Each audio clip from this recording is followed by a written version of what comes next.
You've reached the busy signal. I'm Jim, your host, and this podcast is all about revisiting the pop culture we grew up with. From the TV shows and movies we loved, to music, commercials, and the moments that never really left us. The Busy Signal, episode 61. Thanks for listening. Hey guys, remember a time before smartphones, like before apps and before everything lived in a cloud? Well, mainly that's what this show's all about. Those times. The stuff we had and how we operated from day to day without screens and Wi-Fi. So I thought it'd be fun to do a series maybe on what was in our pockets before cell phones came into the picture. Because somehow we actually lived and thrived back in the day without Apple and without Google. So today we're emptying our pockets, 1980s style. The everyday stuff we carried around, the things that made noise, leaked batteries, entertained us, kept us connected, or just poked holes in our jeans but somehow defined the decade. So grab your acid-washed denim, hit your hair with one more blast of Aquanet and ask yourself, what was in your pockets in the 1980s? We're going to find out right here on The Busy Signal. In the 1980s, if you reached into your pocket and you didn't hear change, something was wrong. You simply didn't carry money, you rattled when you walked. You just didn't leave your house without coins in your pocket. Pennies, nickels, dimes, and especially quarters, all rattling around together. That sound meant options. Pennies still mattered. You saved them in jars, picked them up off of questionable floors, stacked them, and somehow believed they'd all add up to something big someday. Every kid knew the thrill of finding a brand new shiny penny. Or even better yet, finding a really old one. Nickels and dimes were cool, and certainly mattered, but quarters were king. A quarter could get you a phone call or a shot at greatness in the arcade. We also learned not to mince words at the payphone. We knew exactly how much time 25 cents got us, so we kept it short and sweet. We didn't have monthly cell phone bills. Payphones were at every mall, school, convenience store, and on every street corner. We never felt unconnected. At the arcade, quarters were left on machines like offerings, marking next ups, Pac-Man, Galaga, Donkey Kong Jr. Well, here it is, the most eagerly awaited arcade game of the year, the brand new Star Wars. Sound familiar? Let's check out the action. Now, as Luke Skywalker, your mission is to reach the Death Star and find the tiny exhaust port that's the only spot vulnerable to your proton torpedo. This machine was supposed to be ready for the summer opening of Return of the Jedi, but just now is arriving. However, it doesn't need the tie-in with the film to make it a success.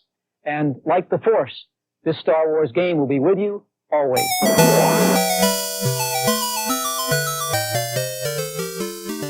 Each coin bought you a few glorious minutes, and the hope that your initials would forever live in the high score screen.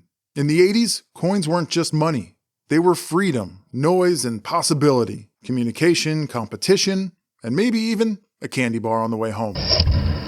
Speaking of sweet treats, chewing gum isn't anything new in the 80s, and we still carry it around now. But if you were carrying gum in the 1980s, it might have had a liquid center. Liquid center gum became a thing in the late 70s and really took off in the early 80s.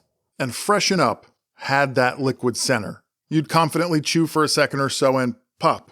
Minty, cinnamony, or bubblegum liquid exploded in your mouth like a breath-freshening water balloon. What's up at the amusement park? Fave up the fresh and freshen up. Fave up the fresh. Up, up the fresh, up, up the fresh. Talk about up.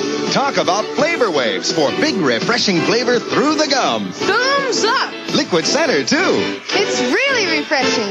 Fave up the fresh and freshen up. Fave up the fresh. Up the fresh, up the fresh. Freshen up with flavor waves. Fave up the fresh. On the sugar-free side, Chewels was another oozy gum.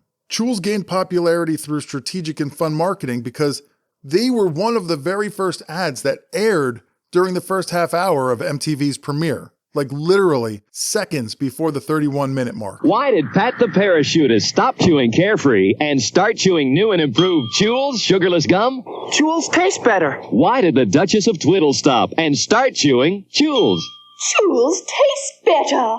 Why did the Bradford Bugle Corps stop and start chewing Chewels? Jewels taste better. New and improved Jewels is the only sugarless gum with a delicious flavor center. And taste tests prove of leading sugarless gums. Jewels taste better. Sadly, Jewels disappeared from shelves by the mid-'80s, and Freshen Up survived quite a bit longer before they were discontinued. The thing was, this type of liquid center gum had a problem.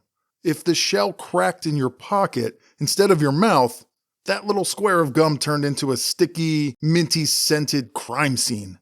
Jeans, jacket linings, even book bags weren't safe. Freshen Up and Jewels were more than breath fresheners. They were an experience. And if your pocket survived a day with either of these things inside, you lived on the edge. Here's something even more popular than liquid center gum. In the 80s, you couldn't reach into a pocket, purse, or backpack without finding some flavor of Bonnie Bell Lip Smacker. This wasn't just chapstick. It was personality in a tube. Regular chapstick was medicine. When you see this angle, the angle is us. Chapstick's got the angle. You've got the plus. You've got Chapstick Petroleum Jelly Plus with a special angle tip plus aloe and lanolin. Chapstick's got the angle. So help lips stop chapping and start healing with Chapstick Petroleum Jelly Plus. Chapstick's got the angle. You've got the plus. Lip Smacker was candy, like that you weren't technically supposed to eat. Introduced earlier, but everywhere by the 1980s, Lip Smacker turned lip balm into a flavor explosion. Strawberry, grape, fruit punch, bubblegum, and if you were really living large, Tootsie Roll or even Dr. Pepper Lip Smacker, which somehow nailed the taste and became the holy grail of lip self-care in schoolyards across America. These things lived in jeans pockets, jacket pockets, and even those little zipper compartments in Trapper Keepers. You'd pull one out, twist it up way too far, sniff it like a fine vintage wine, swipe it across your lips, and boom, you were living your best 80s life. Lip Smacker was never about fixing chapped lips. It was about smelling good, showing off flavors, and letting everyone within a 5-foot radius know that you had strawberry on deck. And yes, everyone tasted it at least once, for science. Sometimes it melted in your pocket, but that was just part of the experience. Apart from lip balm, gum, and change, 80s kids' pockets held even more treasures. Before Yu-Gi-Oh!, Pokemon, and even Magic the Gathering, kids were trading cards. Baseball cards were still in their heyday, and some still came with gum that tasted just like the cards. I collected tons of baseball cards, Topps, Donruss, Fleer, and even weird brands like Jimmy Dean and Purina. The dream was that one day, some of the players in these cards would be future Hall of Famers, and that would make the cards worth a small fortune. I'm the Topps baseball card collector, because now I'm collecting a new kind of Topps baseball card too. You see, with the new Topps Baseball Yearbook, it's not only fun to try and fill it with baseball stickers, but look, peel off the sticker and now you've also got a new kind of Topps baseball card to collect. A Topps Yearbook. To fill up with baseball stickers, there are also superstar cards. Hey, that's Topps. Did you do your homework? Ah, Dad! It was also really fun to trade good cards that you had doubles of for ones that you didn't have yet.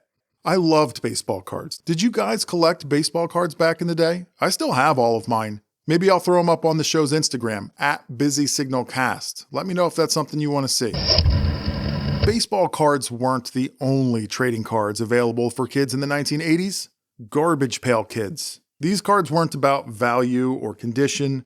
They were gross, rebellious, and absolutely not allowed at school, which for some kids made them even more desirable. They were carried loose with bent corners and as many as you could cram into your pockets. And as soon as they were introduced in 1985, they became all the rage. Take a card, any card. You'll probably wish you hadn't. Terry Drinkwater explains that American children these days are obsessed with the whole disgusting deck.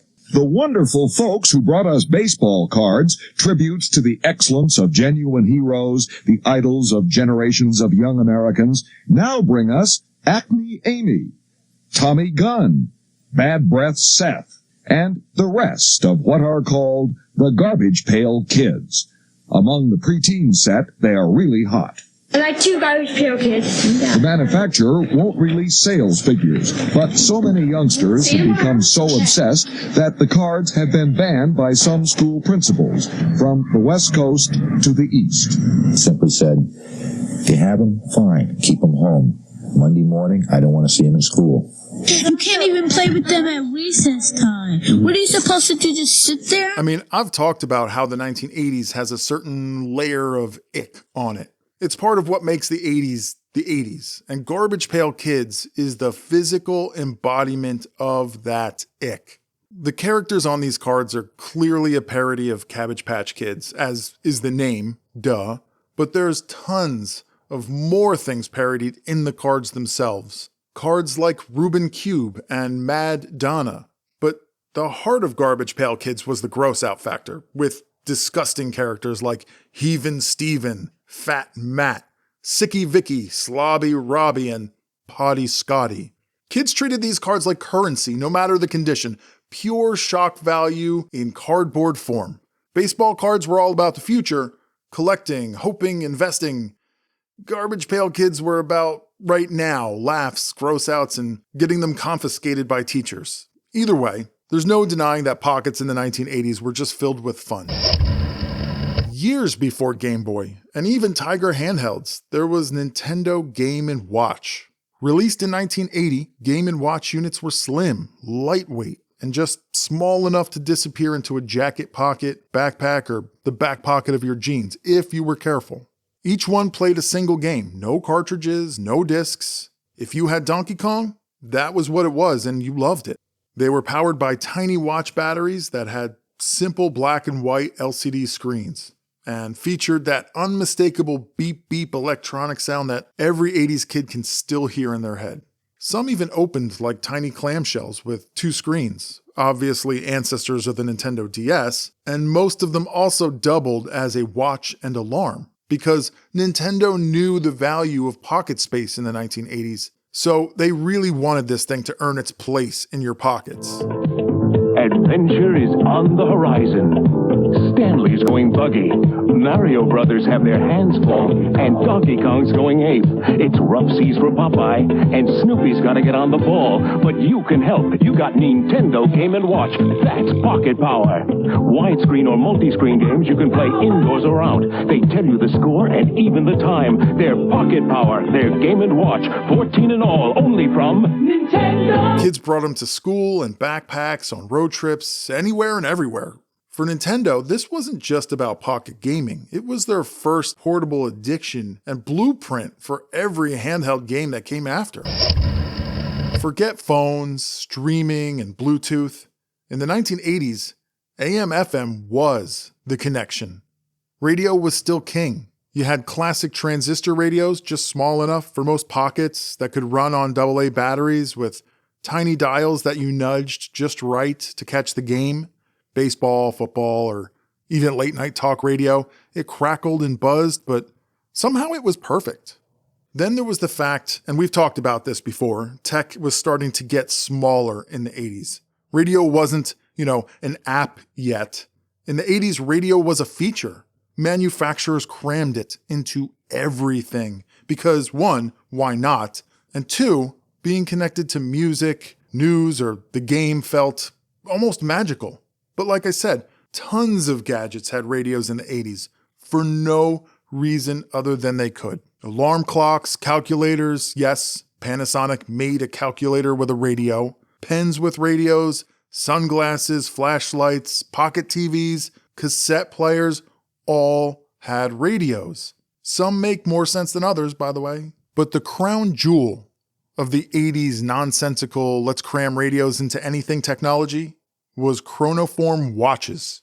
Digital watches that literally transformed into robots and still managed to have a radio built in. If you want to hear music from a box like this, here's a high band blaster that you wear on your wrist. High band blasters. And would you look at this watch? Who would ever know? It can change into a robot radio. Robot radio. Chronoform non-radio watches also available. Interceptor Jet, Excalibur Gun, Scorpio, Autochron, Autoceptor, Keltor, and the Robot Time Machine. Each sold separately This was crazy work. Listen, swatches were cool and all, but did they transform? No. Could you plug your Walkman headphones into them and listen to AM/FM radio? No. It felt like spy gear. It was completely unnecessary, but completely amazing all at the same time.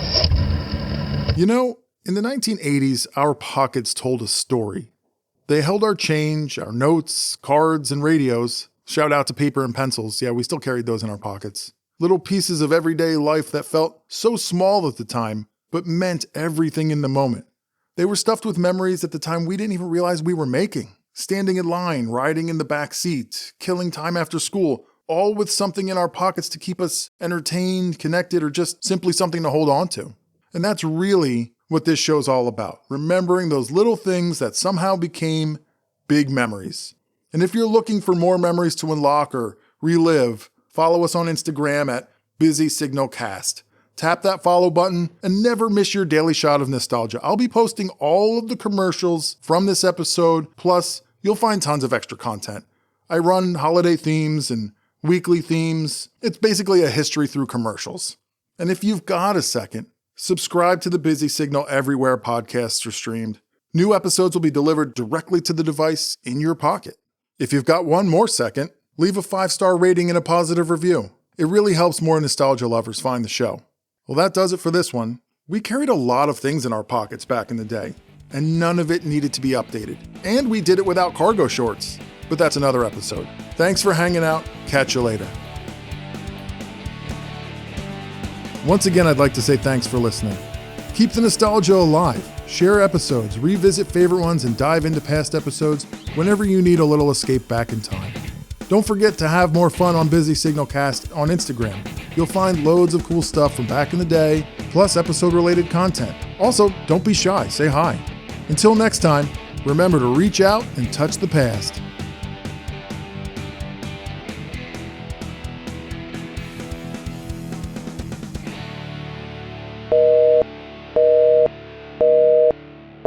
Robot Radio.